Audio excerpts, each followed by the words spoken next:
So Jayne, can you tell me, when did you have the flu?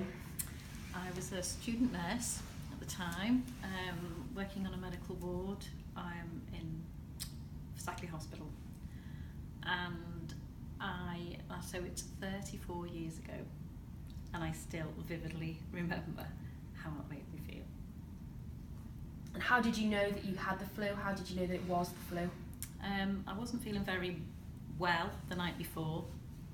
I went to bed, and in the middle of the night I started to feel seriously ill. Couldn't get comfortable in the bed, thought I just had a cold, viral.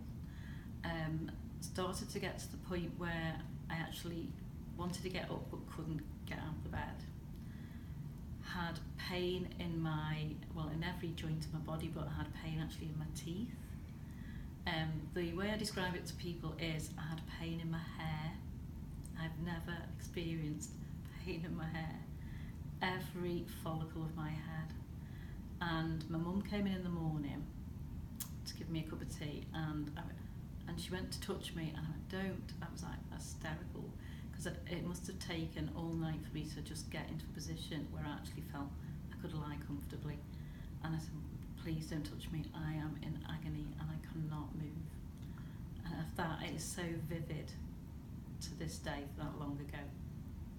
So what symptoms did you have from that morning onwards? So pain everywhere, which people will say flu-like symptoms, but I'm talking, serious pain. I could not lie comfortably, even in a bed. I felt sick. I was shivery. I was hot, chesty, but to the extremes. So I've had colds, I've had viruses, and I've felt rotten. This was to the extremes. Even trying to get up to go to the toilet was an absolute feat. I struggled, and we lived in a bungalow at the time. Bathroom was right next door, and that was to think about actually going to the toilet was frightening me, because I knew it was such an effort. The weakness is unbelievable. And what impact did this have on your life at that time?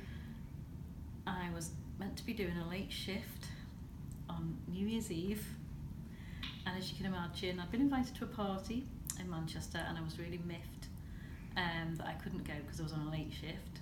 I thought, no one's ever going to believe me that I'm really sick. They think I'm going to go to the party. My mum rang in sick for me, and I felt like I was swinging the lead, and there was no way I could prove to people how ill I was.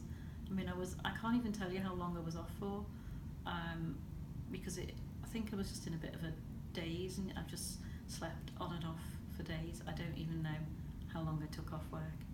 So I think I actually had a couple of days off already scheduled after the New Year's Eve. But yeah, I missed a really good party in Manchester. I missed a New Year's Eve, and I had to go to work, and as a student nurse, having time off sick means it impacts on your qualifying at the end. So you have to pay back some time. Obviously the ward sister, whether she believed me or not, I don't know. But I couldn't believe my luck that it just come on me in that 24 hours so quickly. So a huge impact on your life then? Yeah, big impact.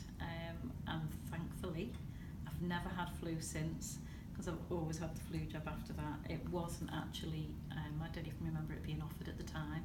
I wasn't a high risk, but I don't remember it being offered when we were students. I wasn't a high risk candidate, but I didn't have anything in particular that I would have had it for. But I've always had the flu jab ever since, and I've always been